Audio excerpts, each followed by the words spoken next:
welcome friends to the newest edition of Seahawkers What If, the most unique Seahawks preview show in the multiverse.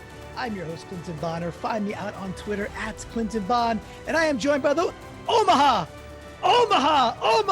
We got Mr. Adam Emmert in the house. Brandan is flying over to see his brother get married in Minnesota. So we got Mr. Adam Emmert. And of course, folks, you all know this by now. It would not be What If. We cannot traverse the Seahawks multiverse without the protector of the multiverse himself, Mr. Phil Leidick. With that, we got a guest star. Mr. Phil, you and I got to wait. Adam, I think this is your first time going through the multiverse. So how are you prepared? Yeah. Are you prepared to work in parallel?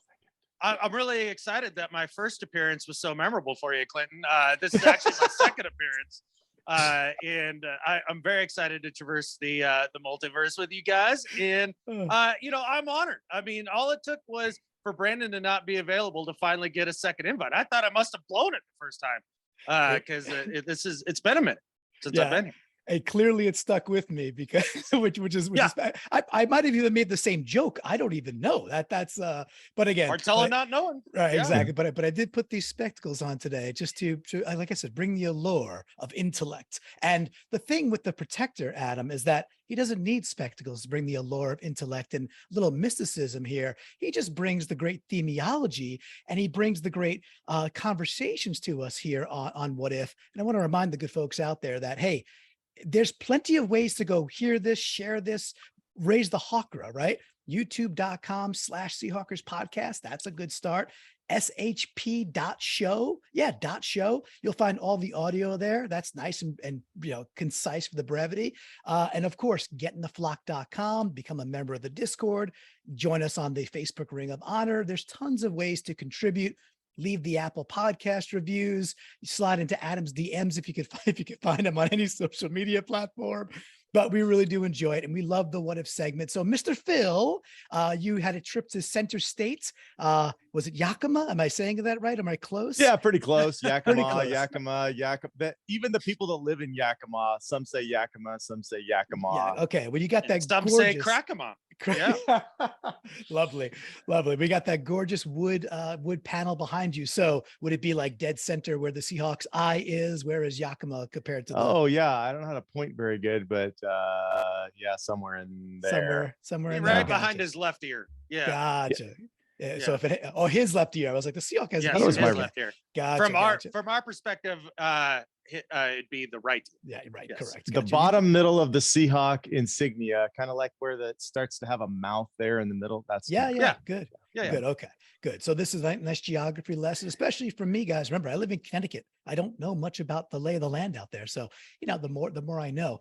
And we need to know more, Mr. Phil, about these Cardinals that are about to come to our town. Bummer of a loss with New Orleans. The one thing we said, I was so sad. Yeah. I thought you were going to say bummer of a loss for the Cardinals that I watched. Well, the Cardinals. Well, I'm just talking about, like we said, the one thing we can't allow to happen is like allow. I don't even know what game you're talking about. Did we play the Saints? I don't even know. I don't know anything about that. Well, it was kind of garbage. I mean, Kamara and Hill and all them to run over us with few players. And I don't know. Let's rotate to the Cardinals. Do the Cardinals even have those kind of studs out there? What are we going to find out? So before we dive into the theme, Mr. Phil, you usually like to take us through the previously with the protector, where you kind of recap the game. For those who are not going back and suffering through watching the Cardinals game, you do it for them. It's the cross you bear, and you bring it to us with this segment. So what do we need to know about these Cardinals, and what did last game look like for them as they took a big L to the 5-0 Eagles? Yeah. Happy ending there, as another team that we faced the previous week lost on a field goal right at the end once more. And this time it was a joy to see. The overall team, before I jump into offense, defense, special teams, they seem to have chemistry issues. I kind of wonder, is Kingsbury just a mad scientist that can't dial in his formula? Or is it that Murray is such a volatile and explosive element that every recipe is always boiling out of the beaker? I can't really tell, but it's kind of explosive and not always in a good way. Their offense has some dangerous playmakers, plus Ertz, who's kind of like old trusty, just keeps showing up there at the key moments to keep them going. They started with a lot of short passes, of course, but the Eagles were ready to tackle. I would say that's a key thing to make them try to change. You got to be ready to tackle on the short passes. Murray did throw a long pick in a double coverage, and that was an underthrow, which was rare because usually he throws high. Ertz often helped him to keep the chains moving. It seemed regular that he kind of saved the day there. O-line didn't look great. I mean, they're supposedly ranked kind of in the top third, 11th by DVOA. They didn't look great, but the Hawks D, they might be just the recipe and remedy for their O-line issues against a much better Philly front seven. Mid-game, Connor, the running back, started to get some nice inside runs against Philly. I was surprised to see that, but he did. Murray seemed to throw a lot of high ones, some hospital balls. There's going to be some tip opportunities, I think, if he keeps that up. Rondale Moore, he's a pretty shifty playmaker, did quite a few things that were shifty. He's tough to grab a hold of. Murray makes amazing plays and terrible plays. That's what you get when you go against Kyler. In the fourth quarter, they kind of unleashed Murray's running game. The Cards got pretty creative. The run game was creative, and Murray was a lot of that. So that's what I saw on the offense. The special teams, I was all ready to say they were winning the game for them. They played better than Philly until they missed a field goal to reach overtime. They also had a successful punt fake that was a big help to them, making the game closer. The defense swarms to the ball. Now, they're not good, but they swarm to the ball. Decent pressure. The Eagles kept countering them with screens and quick passes. They left guys open a lot. So if Geno gets any time, count on some guys being open. The tight end was always available. It seemed like anytime he wanted to go tight end, he was available. The Cards were pretty decent against the run, and it showed in this game, except when Hurts ran. They couldn't really do much with Hurts. They did give up one outside zone run in the second half. They're good at knocking down passes at the line of scrimmage. I guess they're best in the league at that, but that's the only way they knock down the ball. The defensive backs don't knock it down. So if you can get past the front guys, expect it to get there. Their great tight end kept beating them over and over and over again. Murphy, who's a cornerback, number 7, he stood out on a lot of big plays around the line of scrimmage and as a blitzer, run stuffer. I mean, he's not any good against receivers, but he's good at the other stuff. Baker didn't do as much as I expected in this one. I don't know if he's trying to make up for people or he's just getting old, but he didn't show me a lot. And the Eagles often beat their blitz with tight end throws. Nobody blitzes more, I don't think, than the Cardinals, or certainly they're right up there. But the tight end was the savior against that. The result was a close game, surprisingly. Hurts' overall awesomeness and the Cards' inability to express any consistent rhythm seemed to be the difference in what I saw. Did you guys see anything different, or did you avoid the pain of this game? Adam, what'd you take? Did you do a little diving into these Cardinals? So I've watched a bit of Cardinals football throughout the season here, a dabble in pretty much every game that they've played, if not at least a couple quarters, right? And there's a few things that definitely stand out that line up with a lot of what Phil was talking about. One thing was that, the pass defense is not so much the greatest. And it's not. It's like 23rd in the league or something like that. Cardinals fans will all tell you that Murphy is a budding star. If you mean by playing pseudo linebacker and has no coverage skills, then sure, I guess he's a budding star. The Cardinals defense, they're like 31st in the league when it comes to sacking the quarterback. They have 6 total sacks all year. Woof. Geno's going to have all freaking day against a secondary that can't cover anything. I think this is going to be a track meet, man, because even though that the Cardinals offense is decidedly mediocre and very late to get going in each and every game, if you look at them statistically, they're like 16th in everything. They're 16th in run yards per game. They're 16th in pass yards per game. They're 16th in passing touchdowns per game. And they happen to be 13th in rushing touchdowns. So they're decidedly mediocre, but can't seem to turn it on until the fourth quarter. And usually what that is Murray overcoming Cliff's terrible dink and dunk spread air raid offense. And they just run the scribble play and he bails them out. And their 2 wins are pretty fraudulent. That game against the Raiders, what a joke, man. How'd the Raiders give up that one? That is pathetic. The Raiders always find a way to lose, no matter how well they play, it seems like. Yeah. Yeah, exactly. Exactly. And then they had to come back to beat the Panthers, who just fired their head coach because they're that abysmal. Like, give me a break, man. This is not a good team.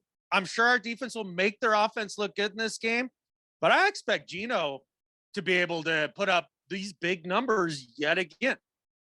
Yeah. Anything, Clinton, before we jump into our theme? No, I think let's get at it. This is a great preamble there, and way to set the stage. And I think you guys squared it up very nicely. It seems like a puddle of mediocrity, and they got some key dudes injured still or out with D-Hop. So just overall, we just got to not make them look like a top 10 offense, but our defense has been doing that. We're awesome at that. We have been. We got to stop that. That'd be nice, right? All right, so we're going to jump into what if here on our theme this week. I'm not the biggest baseball fan, but I am a Mariners fan. I'm one of those fans that's a fan when they're doing well and when they're interesting. I don't know if you guys are into it at all, but this week the Mariners have made the postseason for the first time in 21 years.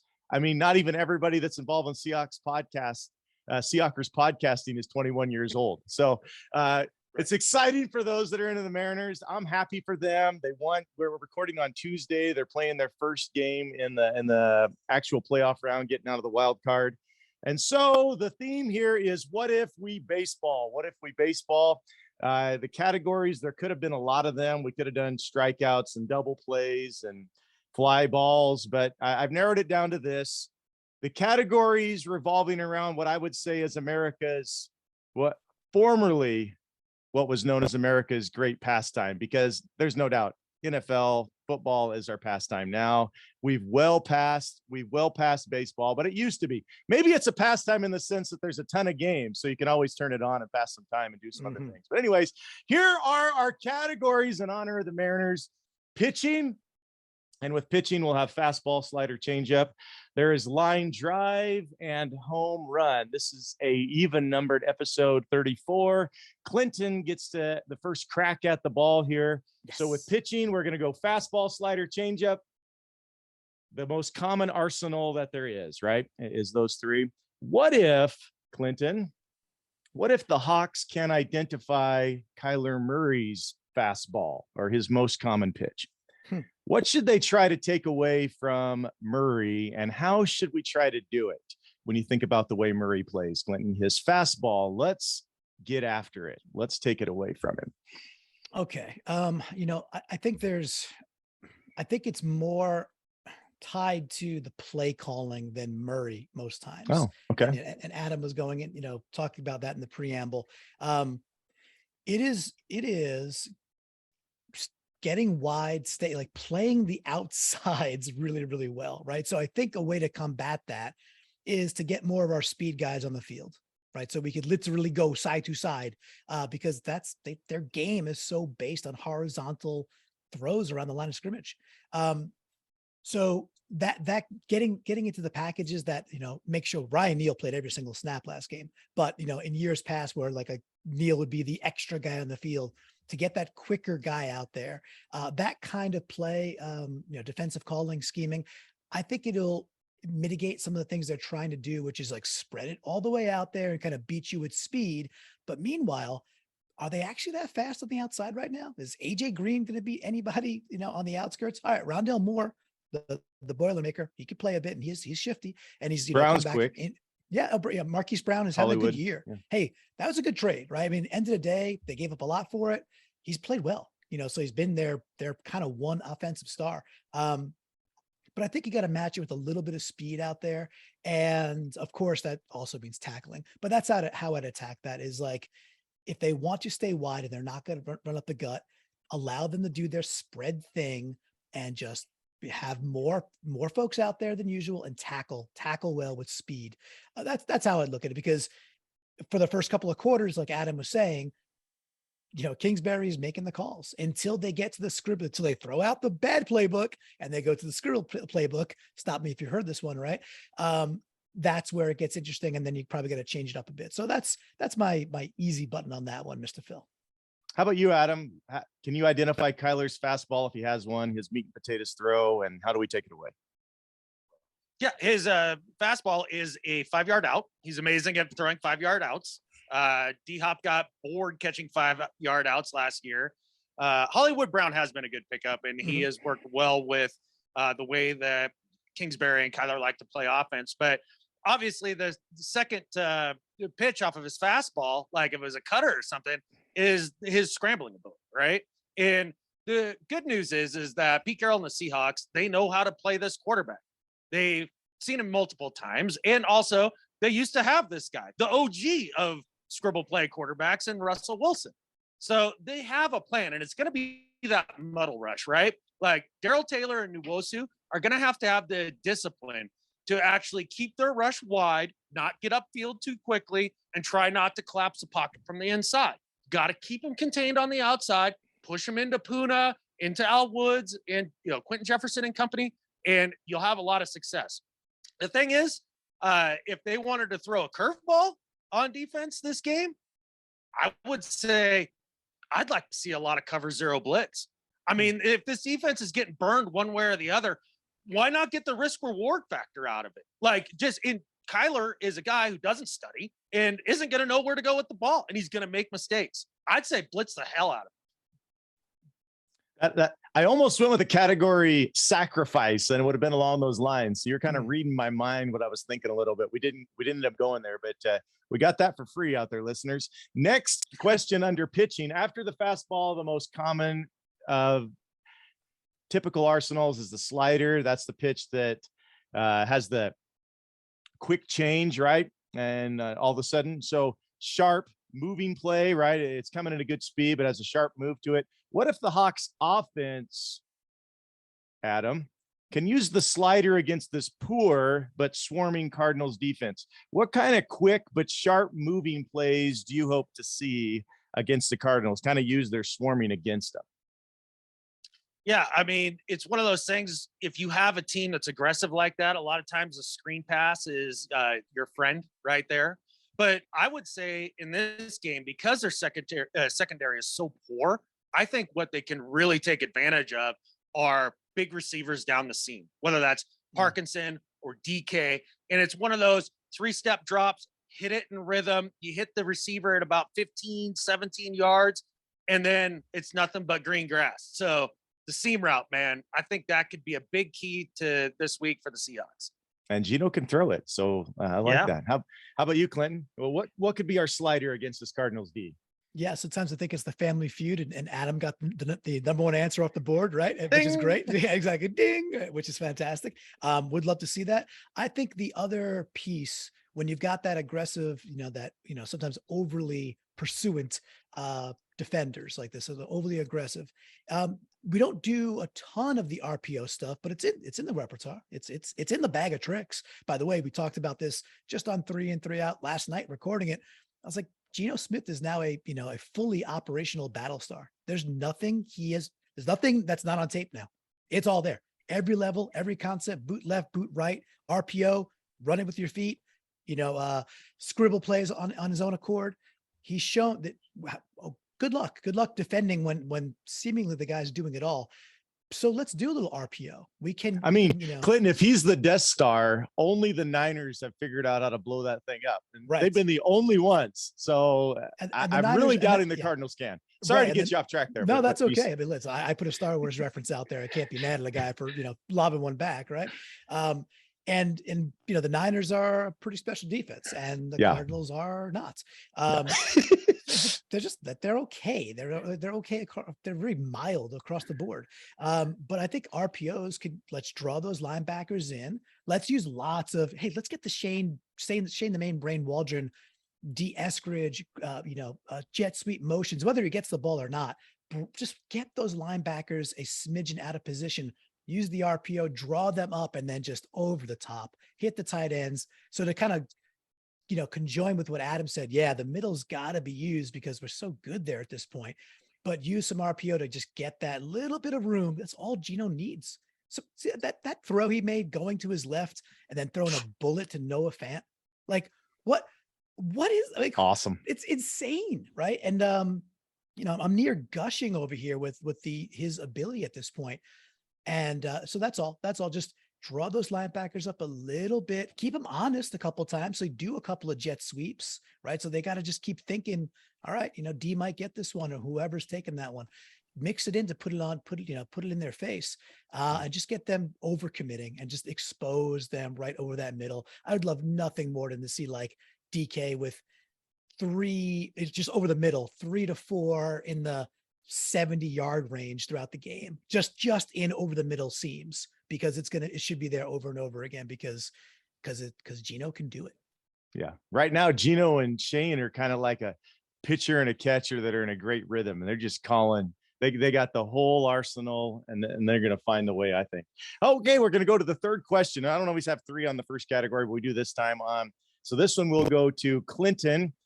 Pitching, we go to now the changeup.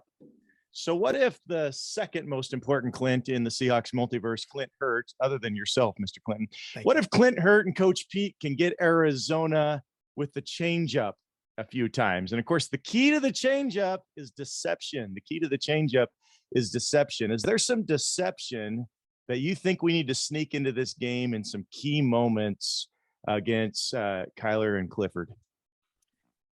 Yes, there always is, and there's a couple of ways you could do it. Which is, Kyler could be wily, but he can make bad decisions, right? So we saw. I hate to be so chalk and be like, hey, can we just start executing our stunts properly with a 4-man rush, or three men of bring the edge. Well, that'd be nice, wouldn't that? Right. Like just getting pressure with the 3 or 4 you intend to without having to blitz.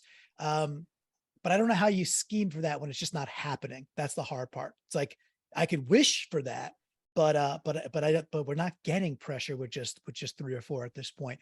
It is coming more often with the manufactured pieces. We bring a 5th guy. So I'm going to go the other way real quick and say, what if the changeup is the every now and again? The Giants deployed this against the Packers. They had 8 DBs in the field, not just like goal line stuff. They had just some formations, just 8 DBs. Like, you know what, Rodgers, we've done the math. Blitzing you does not help. Let's just see if we could, zone you to death and just put so many people out there to make this really difficult. Why not as a changeup? Why not in some situations see a little bit of that and see if it sticks? See if we got something out there, because it could be interesting with a guy like Kyler, who I think will make some pretty poor decisions throughout the game. How about you, Adam? You talked about a cover 0, but how about a changeup? How about some deception against them? So this works hand in glove. And I love what Clinton was saying there about maybe dropping some dudes, more dudes into coverage. And you can do that, and you can confuse Kyler very easily because, again, not a guy who's really a student of the game.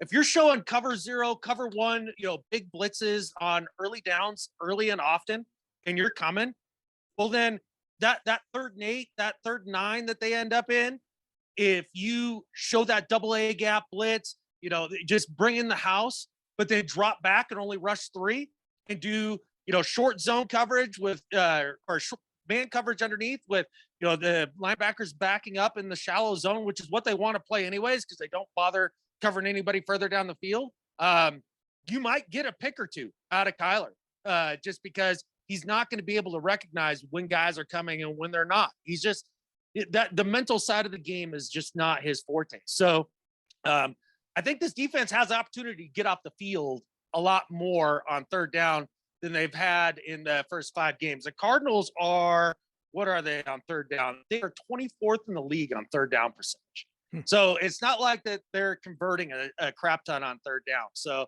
I look for the Seahawks to really vary it. But again, I want them to be, they talk about being multiple all the time, or they did through the offseason. I want them to be hyper aggressive. If you're going to get fried for chunk plays again and again, then let's get fried by chunk plays and actually take a risk where there's an actual reward possibly on the other side, and bring a couple extra guys early and often, and then occasionally jump out into a lot of guys in coverage.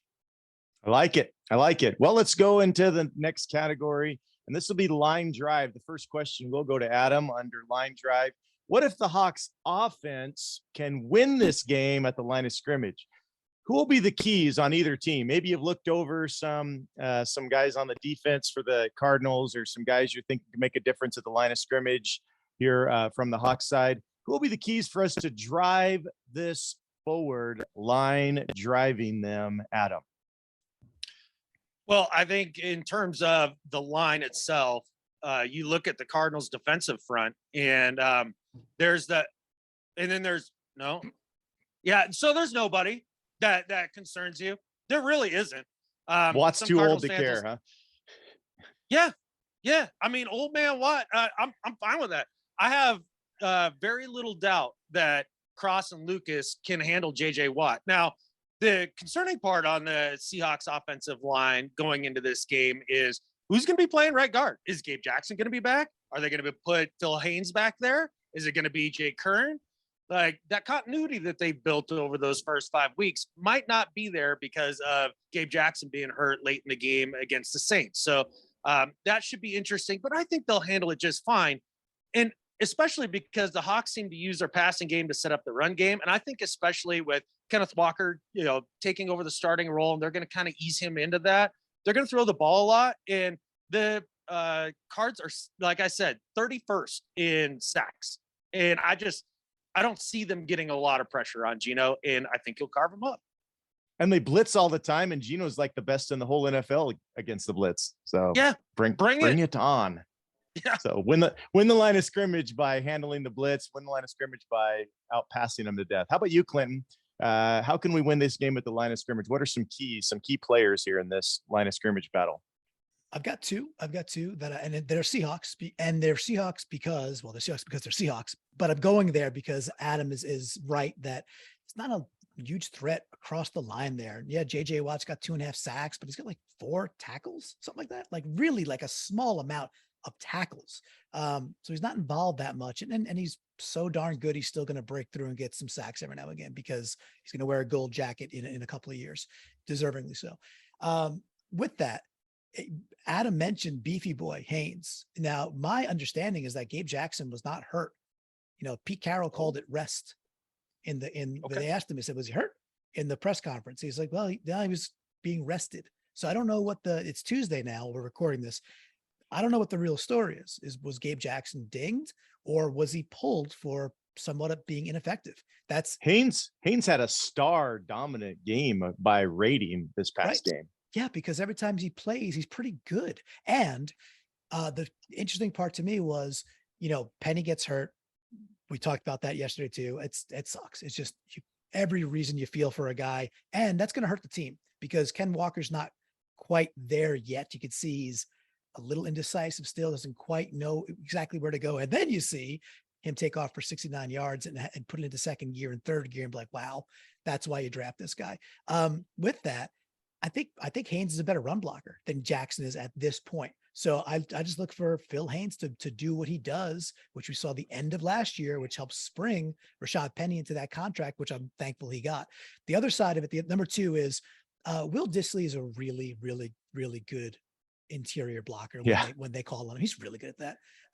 The trips right tight ends or, double 2 tight ends, 3 tight end formations, they've been working. It's working pretty well. And primarily it's because Dissly's very good at his job.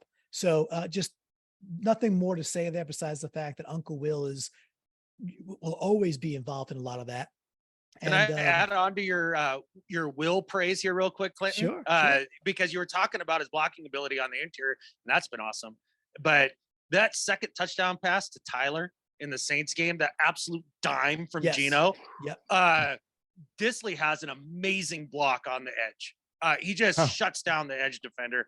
It was awesome to see. Anyways, I didn't mean to interrupt, but Uncle Will, the Montana boy, like we had to give him a little bit more praise. Yeah, you forgive him for dropping that third catch, which would have gotten you that prop, right? Yeah. Geno should have been over 70 if it wasn't for the drops. His boys let him down on his completion. Yeah, he would have been. That's okay, but that's it, man. I think Haynes is an upgrade to Gabe at this point, and I think that we'll just see a lot of Uncle Will doing his thing, man, because he's that contract which we all kind of scratch our heads about in the offseason, the $8 million for Uncle Will, was like, oh, that seems really weird and a lot solid, as if it's our money. And yeah, it looks like a really solid use of those shekels. So those are my 2 dudes to watch. All right, the other half of line drive. This one will begin with Clinton. Mm-hmm. What if the Hawks front 7 can take a step forward? Can we drive forward a little bit in this game?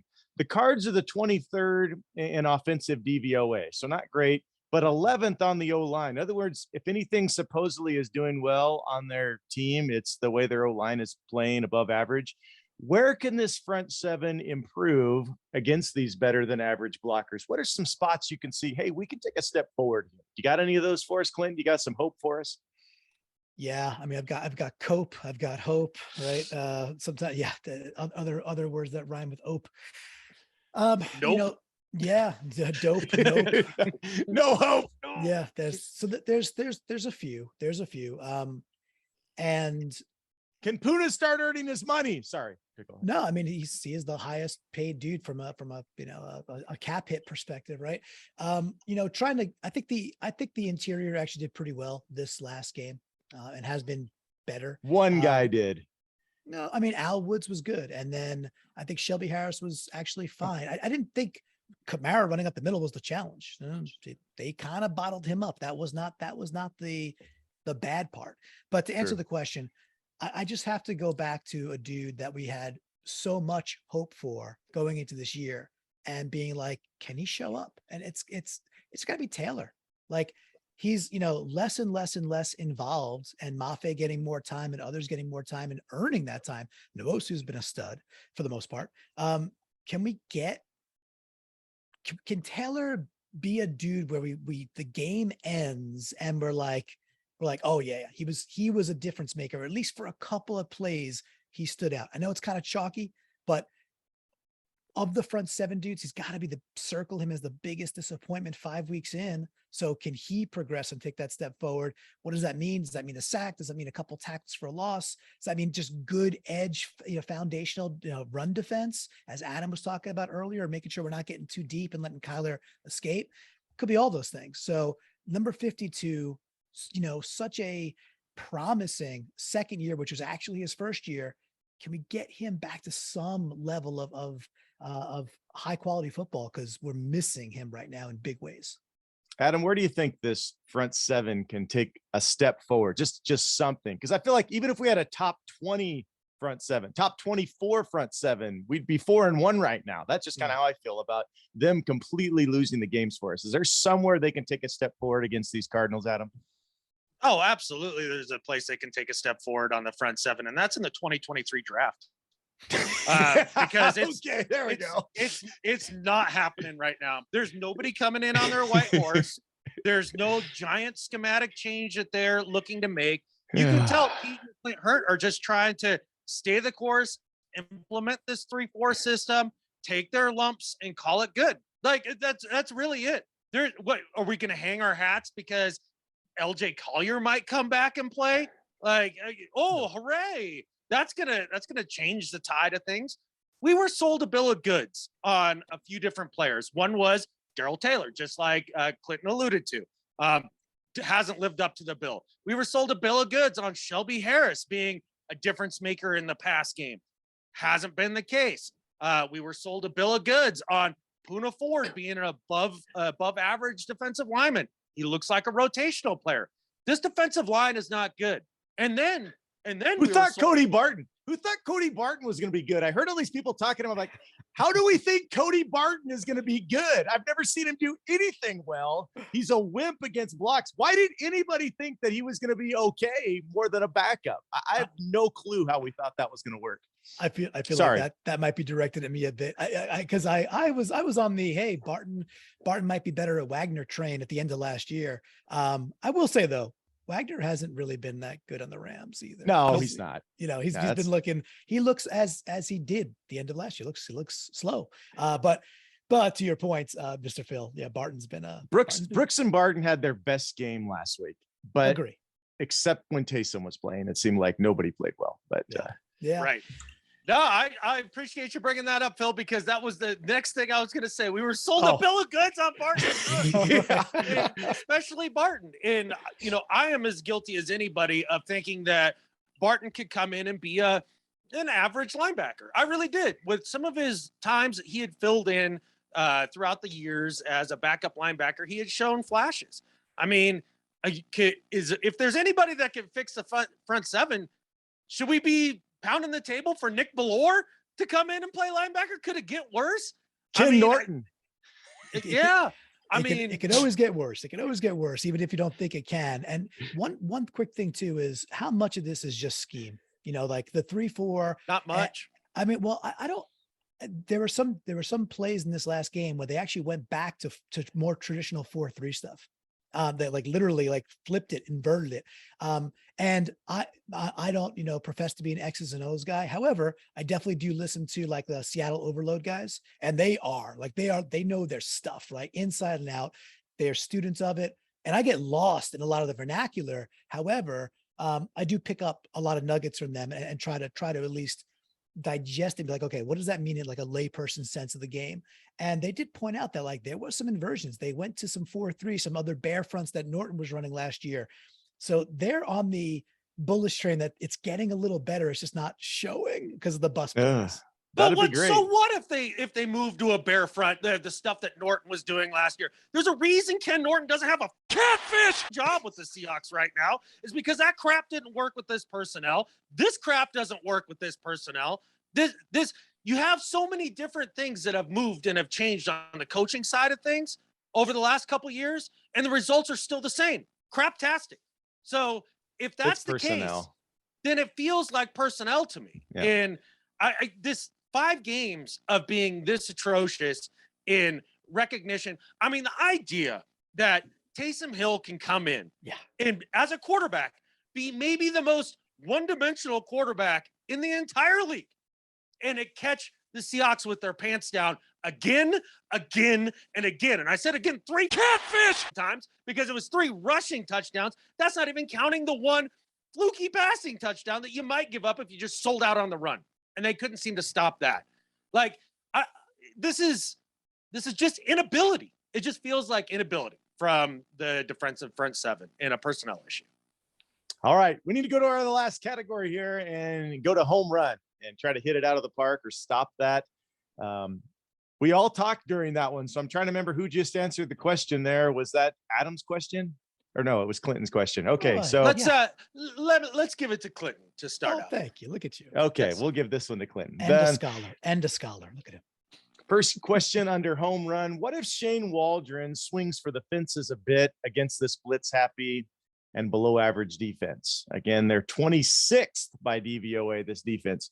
Where do you see the home runs coming from? We have a few places. And so Clinton, you get the first crack at it. Okay, I'm going to go to, this is a fun question. Thank you, Phil. So where I think the Cardinals and like Matt Millen, who seems to think that DK Metcalf is the only freaking player. What a louse of a color commentator. Just throw it to DK. Oh my God. Horrible. So horrible. bad. DK's the only player. Just throw it to DK. Yeah. There's nobody else on this team. Look at his salary. You got to ride the DK train. Get on the DK train. I'm fuming that this guy is a color commentator, gets paid for this, right? So anyway, where the NFL and Matt Millenites will think we just got to bomb it downfield, which we showed last week to Tyler Lockett, by the way, not DK. DK had his.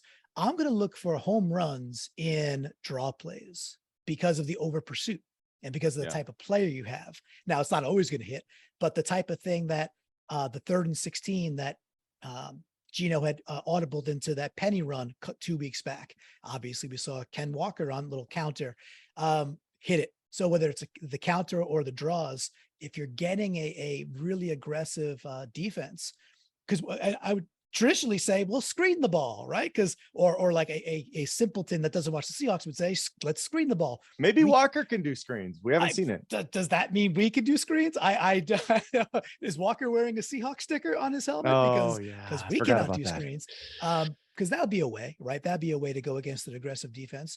But I think another way is to really trap them inside, to get the just the movement, the pulling guards, all that, and just create those seams, and then boom. And we could see maybe a 30 or 40-yard break from Ken Walker again, like we did last game and like we did with Penny the game before. So that's the way I'd like to see home runs being hit in what might be a small ball kind of way. How about you, Adam? Home runs, where could Shane dial them up? So if you look at this game from a historical perspective and how things have been going this season, I think there's one guy that stands out head and shoulders above everybody else as the home run hitter for this game. And it's Tyler Lockett, man. He's chewed the Cardinals up year after year after year. He has huge games against the Cardinals traditionally. Secondly, if you're the Cardinals, you've got two guys in the secondary that are sort of kind of worth a darn, and that's Murphy and Baker. And most people, most defensive coordinators, they're much like Matt Millen, just terrified of DK, and rightfully so to a degree. Sure. I mean, DK is an amazing player. So I see them having Murphy and Baker bracketing DK a lot this game, meaning that Tyler's going to get a lot of one-on-ones. And then you combine that with the fact that the Seahawks have been third in the league in third down conversions this year. Third in the league. Let that wash over you for a second compared to what we've seen over years past. It's amazing. And the guy who really is the third down security blanket for the Seahawks this year, it's been Tyler Lockett. And those possession type throws that he's been catching to convert those third downs against a really poor secondary, those turn into home runs. So for me, it's Tyler Lockett. They're going to be able to protect for Geno. I have no doubts with that. It's going to be a big day. All right. I do have one quick comment there. The Tyler home runs tend to happen when he catches the ball in the end zone, because every other time he catches the ball, he tends to hit down. His yak isn't exactly there this year. However, I still like seeing Tyler get over the top on 30, 40 yarders where he's catching it as he crosses that magical threshold. Hey, if he catches a 40-yarder and then sits down, that's still a home run. Yeah, it is. I love that's how Largent did it. That's how my boyhood hero did it. Catch it, get down, don't get hit. You want to play a long time in this league? Catch it, get down. Worked out for him. All right. Other question. This one goes to Adam first under home runs. What if we can minimize? I know this sounds difficult, but what if we can minimize Cardinal home runs? Who should Diggs and the boys be most concerned about? And how do we keep the ball from going the distance? How can we stop and minimize some Cardinal home runs, Adam? So it's one or two guys to me that I think are the actual potential home run hitters. I know you guys have mentioned Moore a couple times, and like he's other Tavon Austin to me. Like, okay, really? What'd he do? I mean, yeah, I just don't see him as. I've seen this gadget receiver come to light so many different times in the NFL, and everybody gets all excited about it for a year or so, and then the wheels always seem to fall off. I don't think he's a complete player, and I just don't worry about him the same way that I worry about Hollywood Brown, a guy that is actually producing after that trade, a guy that has the breakaway speed. That's the guy out downfield that I worry about the most. But obviously the second guy, it's Kyler scrambles, man. We couldn't stop Taysom Hill for the life of us last week. I mean, we can't. There's a few things in this world that are unsolvable. World peace, world hunger, peace in the Middle East, and stopping Taysom Catfish Hill. And like, that's what we had a big struggle with this last week. And if we had a problem with that, a guy who's a lot more elusive than Kyler, maybe we'll have problems with that. So those would be the two dudes that I would want them to really focus on. How about you, Clinton? I know as far as we want to keep him from third downs, we just need to surround Zach Ertz. But as far as stopping home runs, who are you concerned about? And how do we do it? Well, I'm actually going to the Zach Ertz, file there. And it's because it's not because of I expect him to break the 40, 50 yarders. However, we have. You could catch him, Clinton. You could catch him, I think. Does it really matter? We haven't tackled. Oh, right? yeah. So we haven't tackled tight ends. And so we struggle. Now, to answer the question, like purely honestly, over the top home run hitter, I think Adam has it, and I think that's kind of it. Eno Benjamin is faster than Connor. I think he's more explosive. He gets to the line faster with more energy. I'm not saying he's a better back, because I'm not sure that's true. But Eno Benjamin might be that bit of a change up where we're used to seeing Connor back there, but I'm not particularly worried about Eno Benjamin.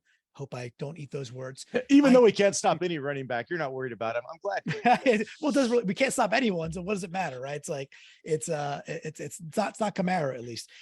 With that, I think it is Ertz, man. I think Ertz is like, I can't go the whole show and not be like, well, the dude, first of all, he's a extraordinarily good tight end for many, many years. He's savvy. He understands how to expose and sit into zones. He knows how to move the chain. He's got great hands. He's just a very good professional, old school tight end. The great mixture of being able to be in line and go play big slot and move the chain.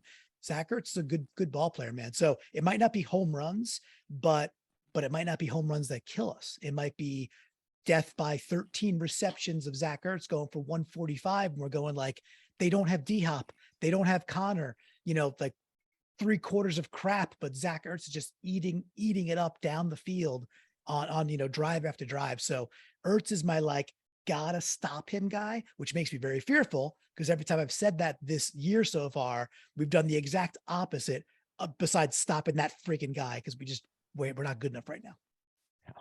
Okay. Well, we'll go into our final section here. Last week, Brandan correctly picked the Saints. He was only off by 1 point, but he correctly picked the Saints. He failed in his wish. He wanted DK to get another 100, have a big superhero game. But in an opposite manner, Clinton absolutely nailed his wish with the first touchdown for KW3, as he said.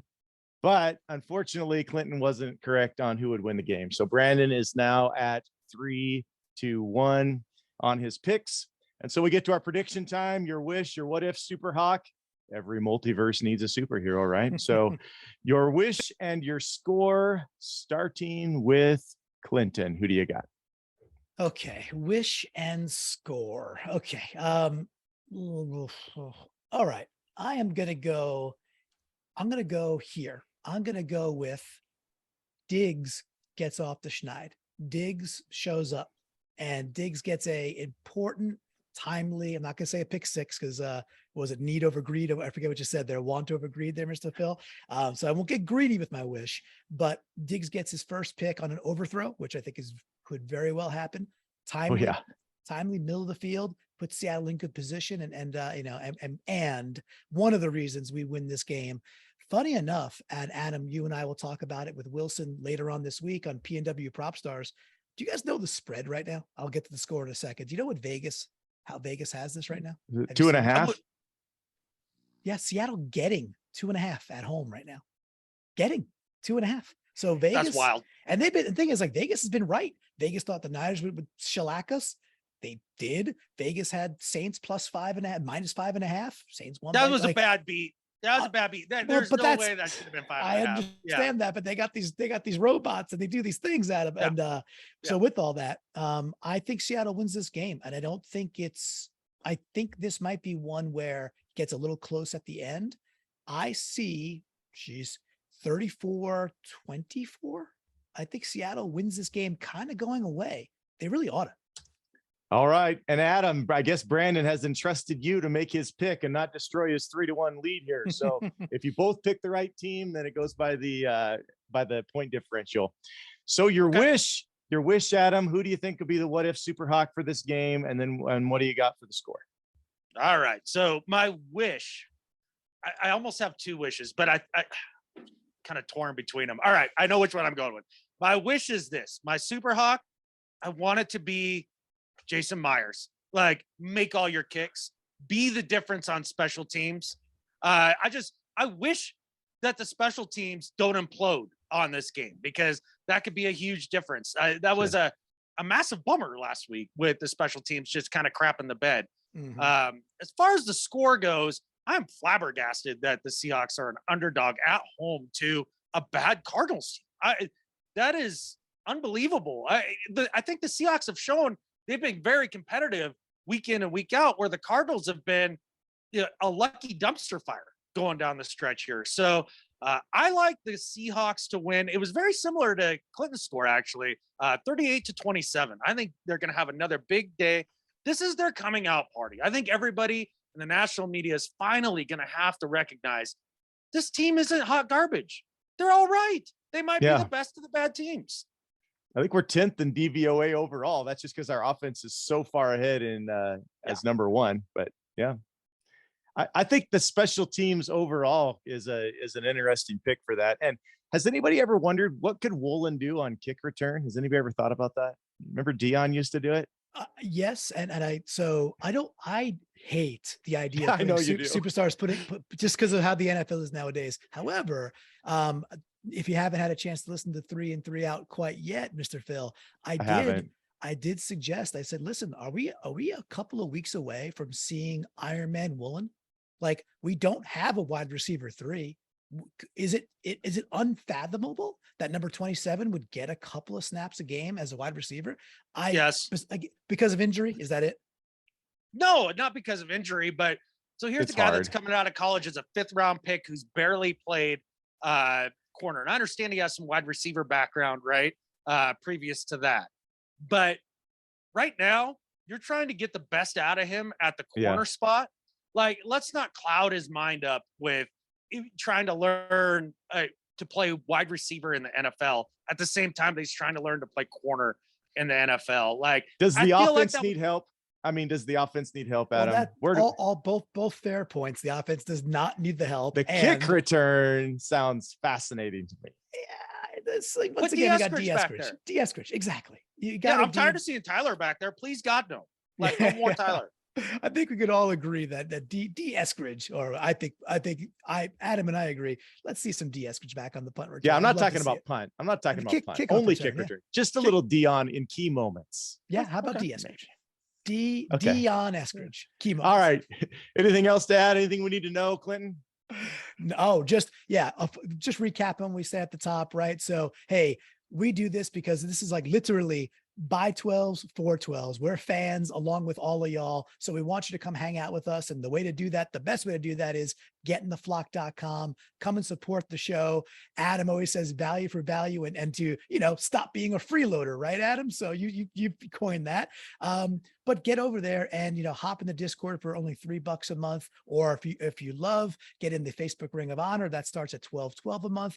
But there's different dynamics. It's an awesome community. I mean, heck, I'm a kid from Long Island who was mowing my lawn in 2014, listening to Adam and Brandan, because I was like, oh, they got a great little logo. Let me see what this podcast is about. And I fell in love with the guys, and I'm not being all gushy. That's just the truth. But dreams come true, but you got to get in the flock, and then the hawk will rise. So that's how they do it, Mr. Phil. Very good. All right, well, go Mariners, and let's go get a division win, Seahawks. Gentlemen, what if we say go Hawks? Go Hawks. Go Hawks. Go Hawks.